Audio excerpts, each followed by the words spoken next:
السلام علیکم ورحمۃ اللہ، کیسے ہیں آپ؟ امید کرتی ہوں آپ خیریت سے ہوں گے۔ آپ کا سبق سورۃ الاعراف پارہ نمبر 9 رکوع نمبر 3 ہے۔ شروع کرتے ہیں اللہ کے نام سے۔ اعوذ باللہ من الشیطان الرجیم، بسم اللہ الرحمن الرحیم۔ اولم یہد للذین یرثون الارض من بعد اہلها ان لو نشاء اصبناهم بذنوبهم ونطبع على قلوبهم فهم لا يسمعون۔ اولم کیا اور نہیں، یہدی رہنمائی کی، للذین ان لوگوں کی جو، یرثون الارض وارث ہوئے زمین کے، من بعد اہلہا اس کے رہنے والوں کے بعد، ان لو نشاء اگر ہم چاہیں، اصبناہم ہم مصیبت میں مبتلا کر دیں ان کو، بذنوبہم ان کے گناہوں کے سبب، ونطبع اور ہم مہر لگا دیں، علی قلوبہم ان کے دلوں پر، فہم لا یسمعون پھر وہ نہ وہ سنیں۔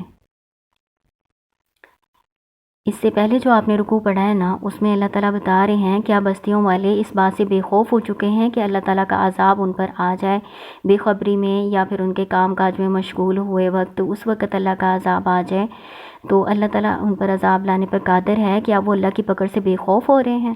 پھر اللہ تعالیٰ اس رکوع میں بھی وہی بیان کر رہے ہیں کہ ان کو رہنمائی نہیں ملتی پچھلے لوگوں کے حالات سے، کہ اللہ تعالیٰ نے ان کو کیسے عذاب کے ذریعے ہلاک کیا تھا، تو ان کو اللہ کے عذاب کا کوئی خوف نہیں ہے۔ اللہ تعالیٰ ان کو بھی ان کے گناہوں کے سبب پکڑ سکتا ہے، مصیبت میں مبتلا کر سکتا ہے، یعنی ان پر عذاب لا سکتا ہے، جیسے پچھلے قومیں تھیں، پچھلی جو بستیاں تھیں ان پر اللہ کا عذاب آیا، ان پر بھی اللہ کا عذاب آ سکتا ہے۔ پھر دوسری عذاب کی صورت اللہ تعالیٰ یہاں بتا رہے ہیں کہ اللہ تعالیٰ کہتے ہیں یا تو ہم ان پر عذاب لے آئیں، ان کو مصیبتوں میں مبتلا کر دیں، یا ان کے دلوں پر مہر لگا دیں، پھر وہ نہ وہ سنیں، یعنی پھر وہ سننے کے قابل نہ رہیں، ان کو سننے کی توفیق نہ ہو، ان کو ایمان لانے کی توفیق نہ ہو۔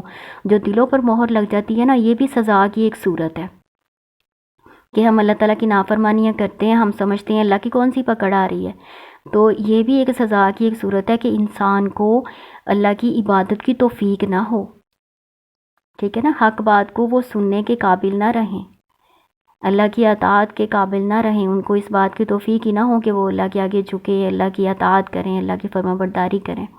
یہ بھی سزا کی ایک صورت ہوتی ہے۔ یہ نہیں سوچنا چاہیے کہ اللہ کی پکڑ ہم پہ نہیں آ رہی، ہم اللہ کی نافرمانیاں کری جا رہے ہیں تو ہم پر اللہ کی پکڑ نہیں آ رہی، ٹھیک ہے، یہ بتایا ہوا ہے اس میں۔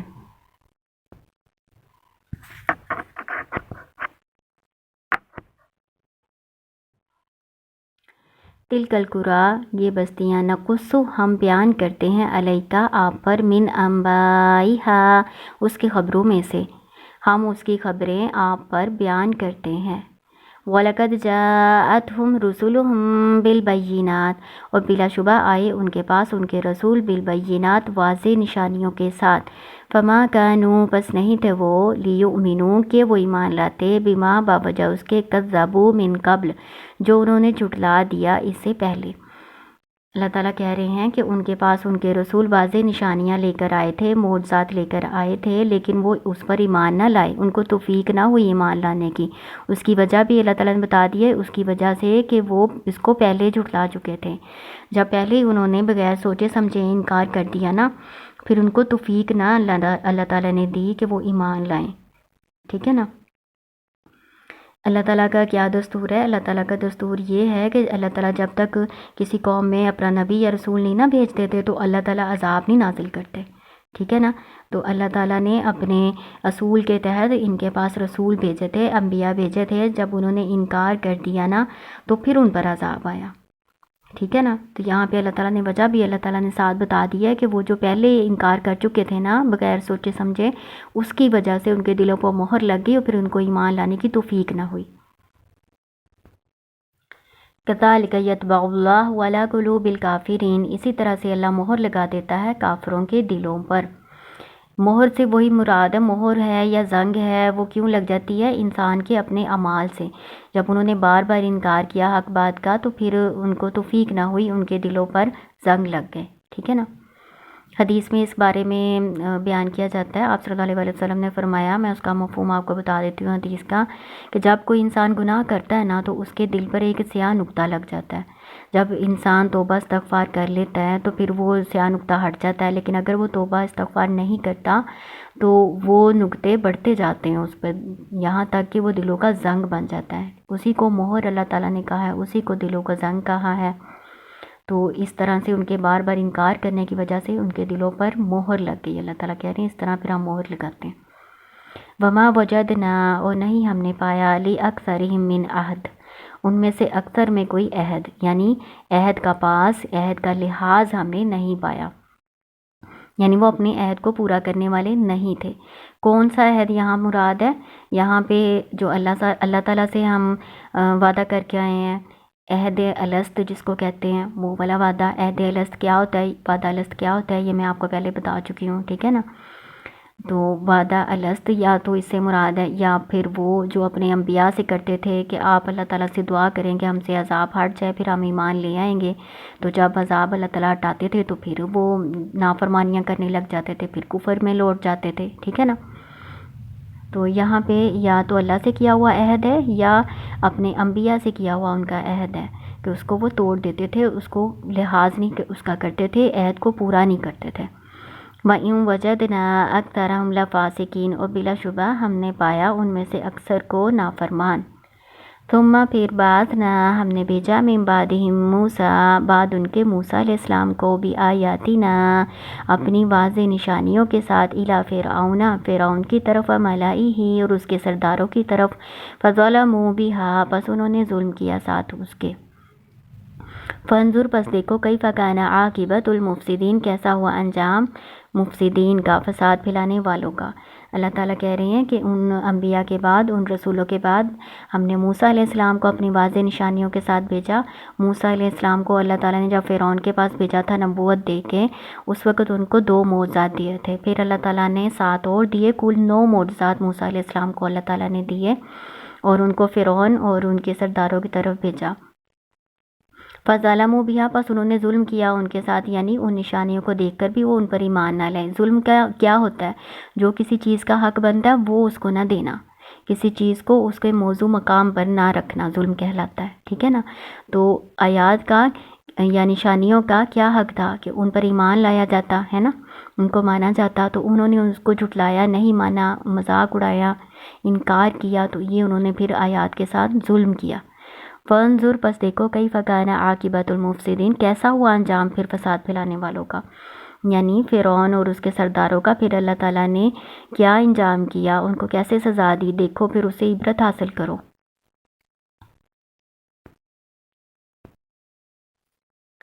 وقال موسیٰ یا فرعون انی رسول من رب العالمین، اور کہا موسیٰ علیہ السلام نے، یا فرعون، اے فرعون، انی، بے شک میں، رسول ہوں، من رب العالمین، رب العالمین کی طرف سے۔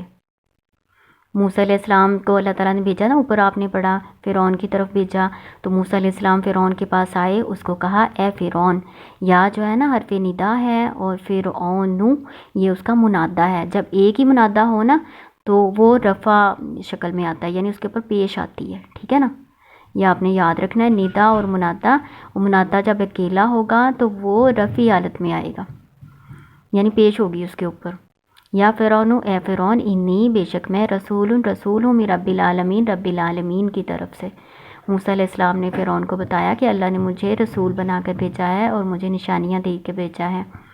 حقیق، حق ہے، علی ان لا اقول علی اللہ الا الحق، حق ہے مجھ پر کہ نہ میں کہوں اللہ پر مگر حق ہی، یعنی مجھ پر یہ واجب ہے، مجھ پر یہ حق ہے کہ میں اللہ پر صرف سچ ہی بات کہوں، میں اللہ کی طرف جھوٹ نہیں باندھ رہا۔ قد تحقیق جئتکم، میں لایا ہوں تمہارے پاس، بھی بینات، واضح نشانی، من ربکم، تمہارے رب کی طرف سے۔ فارسل، پس بھیج دو، معیہ، ساتھ میرے، بنی اسرائیل کو۔ یہ میں نے آپ کو بتایا تھا، جا یا اتا، اس کے ساتھ با آ جائے نا تو پھر ترجمہ آنا نہیں کرتے، پھر لانا کرتے ہیں، ٹھیک ہے۔ آپ اس کا ترجمہ کریں گے لایا ہوں، ٹھیک ہے۔ تحقیق لایا ہوں میں تمہارے پاس واضح نشانیاں، من ربکم، تمہارے رب کی طرف سے۔ اللہ تعالیٰ نے 2 نشانیاں کون سی دے کے بھیجی تھیں جب فرعون کی طرف بھیجا تھا؟ ایک ید بیضا، ٹھیک ہے، یعنی ہاتھ جو ہے وہ سفید نکلتا تھا، جب بغل میں ڈال کے، گریبان میں ڈال کے اپنا ہاتھ باہر نکالتے تھے نا، تو سفید چمکتا ہوا نظر آتا تھا بغیر کسی بیماری کے۔ اور دوسرا عصا تھا، یعنی لاٹھی تھی جسے وہ ٹیک لگاتے تھے اور اپنے کام میں لاتے تھے، اس کے ساتھ اور بھی کئی کام کرتے تھے، بکریوں کے لیے پتے چاڑتے تھے۔ وہ لاٹھی تھی، عصا تھا، جس کو اللہ تعالیٰ معجزے کے طور پہ اللہ تعالیٰ اس کو اسلحے میں تبدیل کر دیتے تھے، ٹھیک ہے نا۔ ایک عصا اور ایک ید بیضا، دو نشانیاں دے کے فرعون کی طرف بھیجا تھا، ٹھیک ہے نا۔ من ربکم، تمہارے رب کی طرف سے، یعنی اللہ تعالیٰ نے مجھے واضح نشانیاں دے کے بھیجی ہیں۔ فَأَرْسِلْ مَعِیَ بنی اسرائیل، پس بھیج دو میرے ساتھ بنی اسرائیل کو۔ موسیٰ علیہ السلام نے فرعون کو کہا کہ اللہ کی طرف سے میں تمہاری طرف رسول بنا کر بھیجا گیا ہوں، اللہ تعالیٰ نے مجھے یہ دو واضح نشانیاں بھی دی ہیں، معجزات بھی دیے ہیں، جو موسیٰ علیہ السلام نے دکھائے بھی فرعون کو، ٹھیک ہے نا۔ پھر ان سے کہا کہ تم ایمان لے آؤ، اگر تم ایمان نہیں لاتے تو تم اپنے دین پر رہو، لیکن بنی اسرائیل کو میرے ساتھ جانے دو۔ آپ کو پتہ ہی ہے کہ بنی اسرائیل مصر کے رہنے والے نہیں تھے، ٹھیک ہے نا۔ بنی اسرائیل کنعان کے رہنے والے تھے، فلسطین کا علاقہ کنعان ہے، وہاں کے رہنے والے تھے۔ یوسف علیہ السلام کے دور میں جب یوسف علیہ السلام کو اقتدار ملا مصر میں، تو انہوں نے اپنے بھائیوں کو مصر میں بلا لیا تھا، تو تب یہ بنی اسرائیل مصر میں جا کے آباد ہوئے تھے، مصر ان کا شہر نہیں تھا۔